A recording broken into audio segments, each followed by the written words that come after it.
nombreux à venir écouter de la poésie de Goumilov, poète russe du début du XXe siècle. Il y a beaucoup de choses à découvrir sur ce poète que nous méconnaissons le plus souvent en France. Et c'est ce qui nous amène à vous rencontrer ce soir avec Florian Voutev, le traducteur. Bonsoir. D'un recueil que la maison d'édition Vibration Édition vous propose, un recueil bilingue qui regroupe l'ensemble de l'œuvre de Goumilov, des extraits de l'ensemble de son œuvre, de l'ensemble de ses 9 recueils publiés dans les années 20-30. Mais nous y reviendrons. Avant de commencer, je voudrais remercier les organisateurs qui ont bien voulu nous laisser cet espace de présentation. Donc merci à vous. Et je voudrais dire quelques mots concernant notre maison d'édition qui est installée à Strasbourg. Nous publions à la fois de la fiction, du théâtre, mais également de la poésie contemporaine et de la poésie bilingue français-russe. Nous avions présenté l'année dernière une pièce de théâtre bilingue Phèdre de Marina Tsvetaeva et son traducteur était déjà Florian. Donc nous avons entamé une collaboration régulière avec Florian Voutev dans le cadre de nos publications. Je voudrais vous faire une confidence, c'est quand même assez émouvant de parler sous cette citation de Salas Tétier qui m'a fait le bonheur il y a une dizaine d'années de préfacer un de mes recueils de poésie. Donc je suis un peu ému. D'autant qu'il nous a quittés il y a maintenant 1 an. Alors le recueil dont je vous parle, Goumilov, Poésie choisie, est un recueil d'environ 180 pages et il est préfacé par Ksenia Volorova, qui est la spécialiste russe de Goumilov et qui a bien voulu nous proposer cette préface. Alors pour débuter notre rencontre, rien de mieux que d'entendre la voix de Goumilov. Et je laisse la parole à Florian. Vous et moi. Oui, nos mondes ne sont pas les mêmes. C'est d'un autre pays que je viens. Ce n'est pas la guitare que j'aime, mais d'une âpre zurna les refrains. Pas en salle, aux superbes arcades, aux smoking et aux robes du soir. Moi, je lis mes poèmes aux cascades, aux dragons, aux nuages, au brouillard. Je suis un bédouin extatique qui en plein désert trouve de l'eau. Non pas un chevalier nostalgique des étoiles sorti d'un tableau. Je ne mourrai pas vieux sédentaire, entouré de notaires et médecins, mais sous un roc couvert de lierre, dans un lieu retiré, lointain, pour goûter non l'Éden de délices et d'élus bien pensants jusqu'au bout, mais de brigands, de fornicatrices et d'escrocs qui me diront debout.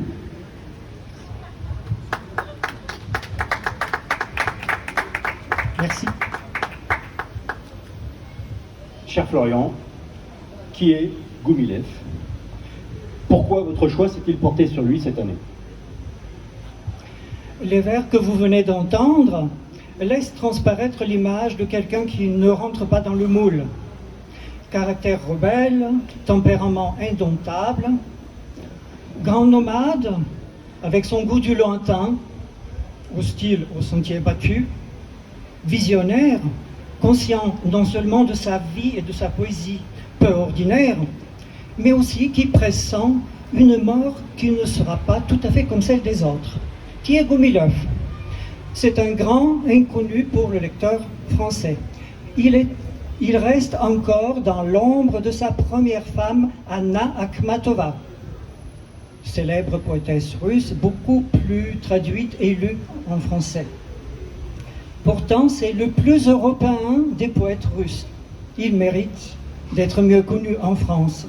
D'autant plus que, dans un mois, le 26 août, cela fera 100 ans depuis la fin tragique de ce grand poète de l'âge d'argent russe. Oui, mais dites-moi, Florian, c'est quoi exactement l'âge d'argent russe? C'est une période d'épanouissement de la vie artistique russe, plus particulièrement de la poésie russe. Elle comprend la dernière décennie du XIXe siècle et les 2 premières du XXe. On l'appelle l'âge d'argent par rapport à l'âge d'or de la littérature russe du début du XIXe siècle, qui était dominé par la poésie de Pouchkine et Lermontov. Notons rapidement qu'après la disparition de ces 2 poètes, d'ailleurs tous les 2 morts en duel, la poésie sera éclipsée par la prose dans la vie littéraire en Russie tout au long du XIXe siècle, quand le grand roman russe obtiendra ses lettres de noblesse grâce aux créations de Tourgueniev, Dostoïevski, Tolstoï. Quant à la poésie, elle va s'exprimer assez timidement par les voix des poètes engagés comme Nekrasov. La grande poésie russe dans l'esprit pouchkinien va se réfugier dans l'univers de Fyodor Tyutchev et elle va attendre la fin du siècle pour exploser dans l'art poétique de l'âge d'argent. À travers ces différents courants, le futurisme, l'imaginisme, mais le moteur esthétique de l'âge d'argent sera le symbolisme russe. Je répondis donc, le symbolisme russe, que représente-t-il ? Est-il différent du symbolisme européen ? C'est un courant poétique qui rejette le monde existant et qui met l'accent sur le monde intérieur de l'individu.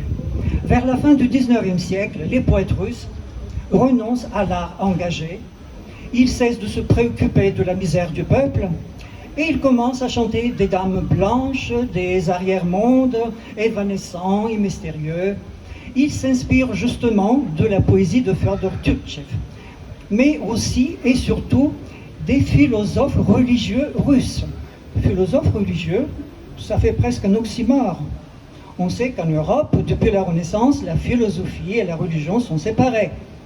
En Russie, à la charnière de 2 siècles précédents, une nouvelle pensée fait apparition, celle des philosophes dits religieux. Paradoxalement, ce sont d'anciens adeptes de la doctrine marxiste. Seulement, au souci du social, ils rajoutent le souci de l'individu. Voilà pourquoi le symbolisme russe est avant tout une philosophie, ce qui explique son caractère abscon, transcendant, mystique, toujours très prononcé.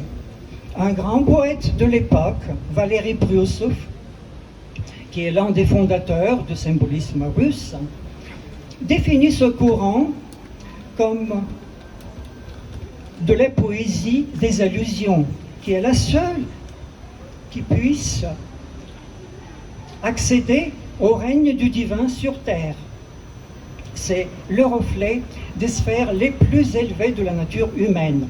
D'ailleurs, il y a un poème de Goumilov qui est consacré à cet éminent représentant du symbolisme russe. Dans ce poème, Goumilov nous laisse entendre la voix de Valéry Bryousov s'adressant à un garçon qui veut vouer sa vie à l'art poétique.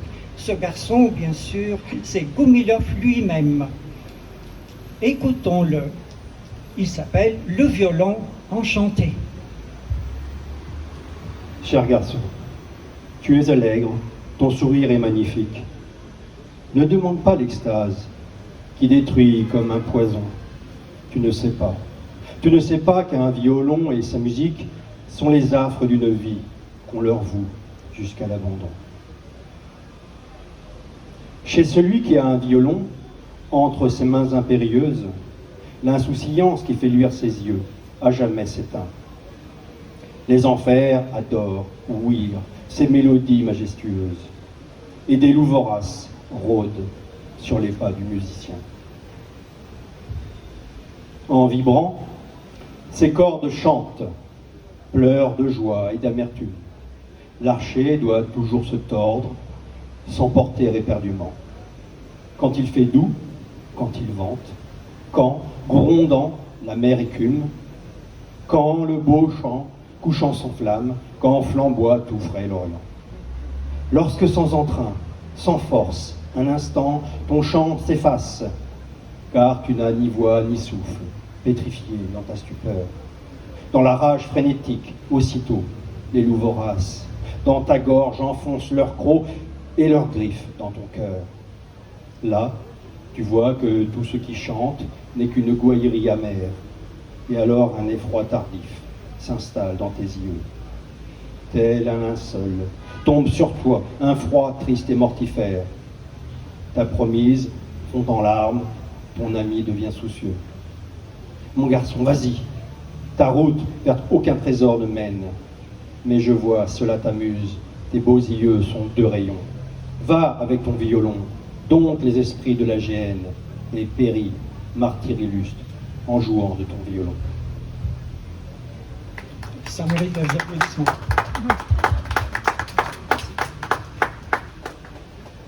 Alors revenons à Goumilov et Broussov, cher Florian, et donnez-nous des informations, expliquez-nous quels étaient les rapports entre ces deux poètes. En réalité, Broussov n'était pas du tout tendre avec le garçon auquel il parle dans le poème. Mais voyons d'abord qui est ce garçon qui, à l'âge de 16 ans, publie son premier poème et 3 ans plus tard son premier recueil. Il est né en 1886 à Kronstadt, dans la famille d'un médecin de marine appartenant à la noblesse. Il fait ses études secondaires, d'ailleurs assez négligemment, au prestigieux lycée de Tsarskoye Selo, ce qui en russe veut dire le village des tsars. Ce n'est pas loin de Pétersbourg, c'est un quartier résidentiel de la famille impériale. Goumilov est encore lycéen quand, en 1905, paraît son premier recueil poétique, La route des conquistadors, sur les frais de ses parents. Valéry Broussov lui consacre un article spécial, peu élogieux, dans lequel il note pourtant le potentiel du jeune poète. Pour Broussov, cette route des conquistadors n'est que le début d'un nouveau conquistador dont les conquêtes et les victoires sont à venir. Par la suite, Broussov deviendra pour Goumilov un maître et un ami. Mais écoutons un poème sans titre de ce premier recueil goumilovien. À l'aube, moi je te quitterai. Je partirai trouver ces rois qui embrassent en secret l'étoile tant rêvée. Bercés dans un sommeil d'azur, ils dorment enivrés. Ils sont le firmament obscur, couvrant des pics marbrés. Manteau de pourpre, broderie, au fil d'or scintillant, et au-dessus des cheveux gris, couronne de diamants. Leurs glaives traînent indolents, sertis de pierreries. Autour d'eux veillent tout le temps des gnomes attendris. Mais je viens avec une épée, brandie par un géant. Je suis un noir nuage épais, un éclair foudroyant. À moi, tous ces rois vont confier leurs songes mystérieux, que mon vers clair va vivifier, sonore et impérieux. Le jour passera, empourprera son temple le couchant. Je reviendrai, tu m'ouvriras ta porte en m'accueillant. À l'aube, après, je partirai. Mais je l'aurai trouvé, et te quittant, je t'offrirai l'étoile captivée.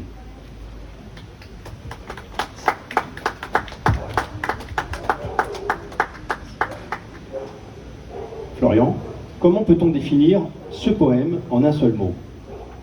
Prémonitoire, il est doublement prémonitoire. D'abord parce qu'on y voit un jeune poète qui, pour le moment, s'inspire des symbolistes. Il les admire, il les imite. En même temps, il rêve déjà de les dépasser et de poursuivre son propre chemin poétique. Effectivement, 6 ans plus tard, il va lancer un nouveau mouvement qui s'opposera au symbolisme. D'autre part, le poète s'adresse ici à son grand amour, Anna Akhmatova, qui deviendra plus tard sa femme. Cet amour est aussi l'un des grands thèmes de ses œuvres poétiques. Il va traiter ce thème non seulement de manière pathétique, mais aussi parfois avec ironie. Et voici un exemple. Maintes fois tu l'as fait, maintes fois tu sauras. Ferme et sourde, avec moi aux prises. Tu me quittes aujourd'hui, mais je sais tu viendras. Dès demain me rejoindre, soumise.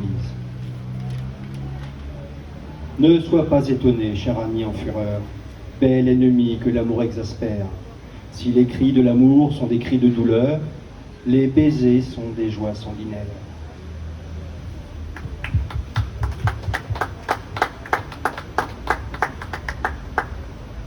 Comment Goumilov va-t-il réconcilier carrière poétique et vie conjugale? Ça va très mal se passer. Après ses études secondaires, il part pour Paris où il suit des cours de littérature française à la Sorbonne. Il voyage beaucoup, en Italie, en Grèce, en Turquie, au Proche-Orient, en Afrique. Entre ses voyages, en 1908, il publie son deuxième recueil, Les fleurs romantiques, où il fait les premières tentatives de s'affranchir du symbolisme. En 1909, il rentre en Russie, où il crée la revue de l'avant-garde poétique russe Apollon. En 1910, il sort son troisième recueil poétique, Les Perles. Au printemps de la même année, Anna Akhmatova enfin accepte sa demande en mariage. Ils vont avoir un fils, Lev Goumilov, qui sera l'un des plus influents historiens ethnologues russes du XXe siècle. Après sa naissance, en octobre 1912, ses parents vivront la plupart du temps séparés et ils seront prononcés officiellement divorcés en 1918. Mais revenons en arrière. En 1911, Goumilov fonde avec Sergei Gorodetsky la fameuse Corporation des poètes qui donnera naissance au mouvement acméiste. Une année plus tard, il sort son quatrième recueil poétique, Le ciel étranger, recueil qui marque la rupture du poète avec le symbolisme. Alors à présent, on se demande ce que représente ce mouvement acméiste et en quoi consiste cette rupture avec le symbolisme. C'est un mouvement poétique russe dont le nom provient du mot grec akmé, qui signifie pointe, sommet, comble, apogée de quelque chose. Les acméistes aspirent à la purification de la parole. Ils reprochent aux symbolistes justement leur goût de l'incompréhensible pour les rêveries sur d'autres mondes. Ils revendiquent l'utilisation d'un langage pur, simple, précis pour porter à l'apogée la dimension poétique du quotidien. Bien qu'opposés aux rêveries des symbolistes, les acméistes ne rejettent pas leurs valeurs esthétiques et métaphysiques. Il y a un sonnet de Goumilov intitulé La Rose, qui est une belle illustration du style acméiste.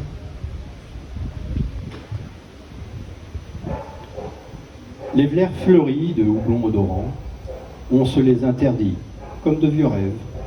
Ce n'est qu'au mot pur, tranchant comme un glaive, qu'un chantre a le droit dorénavant.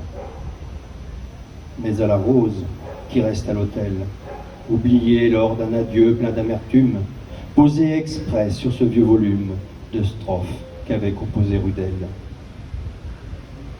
Par un sonnet, je lui rends hommage. J'apprends qu'au XIIIe siècle, comme toujours, plus que la mort et le vin ont fait rage, la peine et l'ivresse de l'amour. Et, embrassant le velours des pétales, ferais-je vraiment une erreur fatale?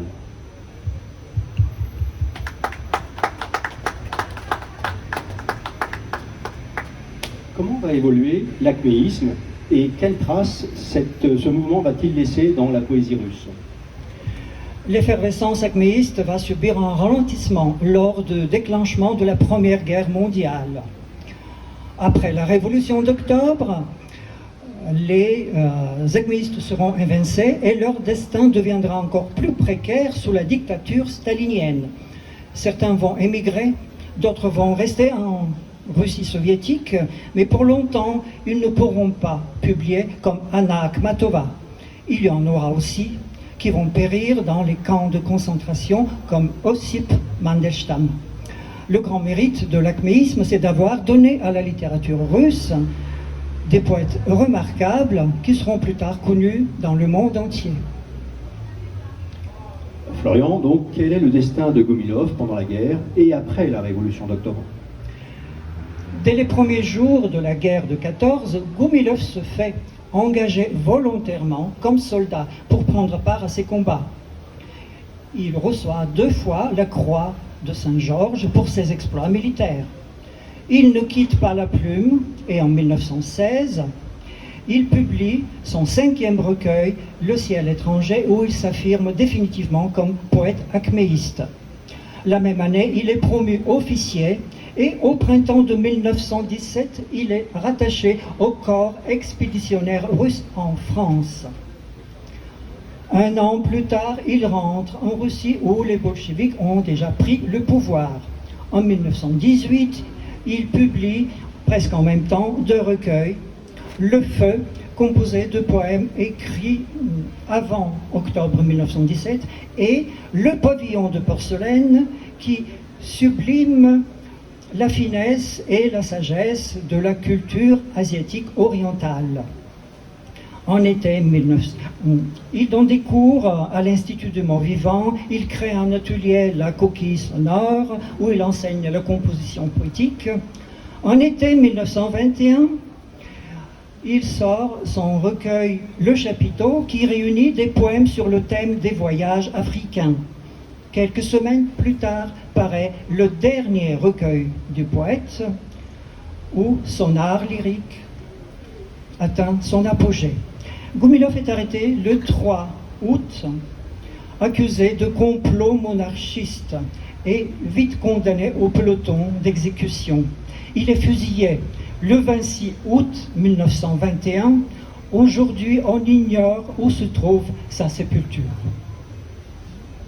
Donc le dernier recueil du poète, c'était la colonne de feu, excusez-moi. Il a donc écrit 9 recueils, c'était un poète prolifique. Et lorsque vous avez fait le choix des poèmes que nous retrouvons dans ce recueil, qu'est-ce qui a guidé cette sélection? Merci pour la question. Goumilov est réputé être le poète de la muse des errances lointaines. C'est une citation de son grand poème épique en 3 parties, intitulé La découverte de l'Amérique.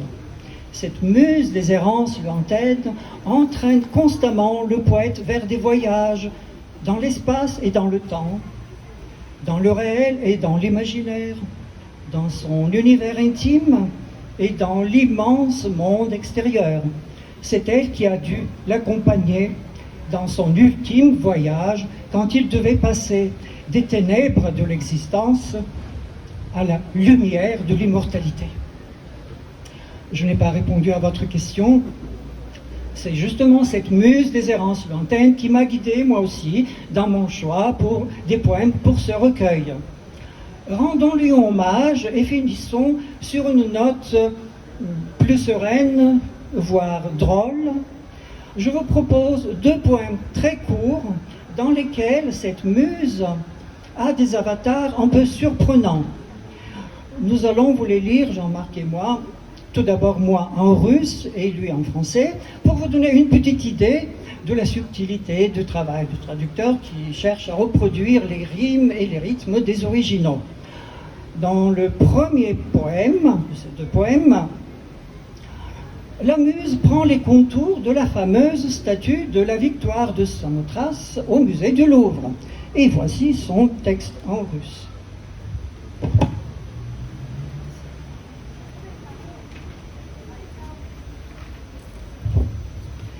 Самофракийская победа.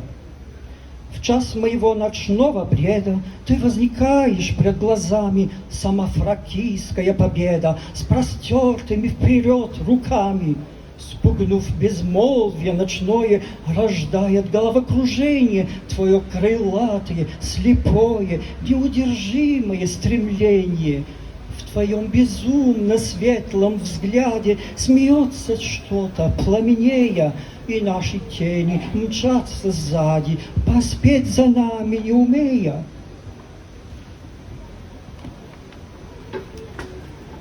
La victoire de Samothrace. Dans mes délires, aux heures nocturnes, les bras tendus perçant l'espace, tu ondoies, belle ombre diurne. Toi, victoire de Samothrace. Troublant la nuit et son silence, tes ailes aveugles qui se figent font pressentir la véhémence d'un vol qui donne le vertige. Un tendre feu sourit à peine dans ton regard sereinement ivre, et derrière toi, nos ombres traînent, n'arrivent plus à nous suivre. Dans le deuxième poème, la muse est complètement désincarnée. Elle est réduite à une voix sans corps de femme. C'est grâce au progrès technologique de l'époque, le téléphone. Cela fait presque fantasmer notre poète. On se croirait dans une sorte de précurseur du téléphone rose. Телефон. Неожиданный и смелый женский голос в телефоне. Сколько сладостных гармоний в этом голосе без тела. Счастье, шаг твой благосклонный не всегда проходит мимо. Звонче лютни Серафима, ты и в трубке телефонной. Le téléphone. Bref appel téléphonique. Une tendre voix s'enflamme. Cette voix sans corps de femme est si douce et harmonique. Chance, tu ne m'abandonnes jamais au moment critique. C'est à lire séraphique que j'entends au téléphone.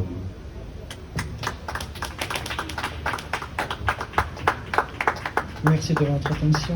Chers amis, merci beaucoup d'avoir passé ce moment en notre compagnie. Nous avons donc présenté à l'instant, en compagnie de Florian Routev, le traducteur de Goumilov, Poésie choisie, que vous pourrez, si vous le souhaitiez, découvrir sur le stand de Vibration Édition. C'est donc un recueil qui regroupe un certain nombre de poèmes des 9 recueils publiés par Goumilov. Et donc j'espère que ce que nous en avons présenté aujourd'hui, aussi bien l'aspect historique que critique, vous aura donné l'envie de voyager avec nous en Russie soviétique, en Russie de l'âge d'argent, et de découvrir également, bien sûr, les autres ouvrages de notre traducteur à proposer, comme Phèdre,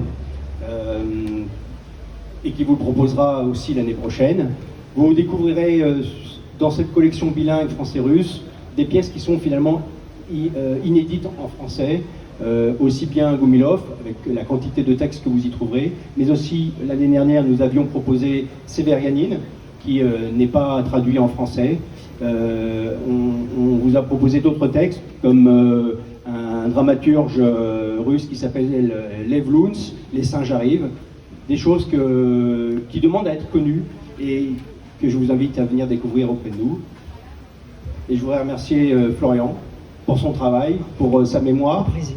Et je voudrais vous souhaiter à tous un excellent festival.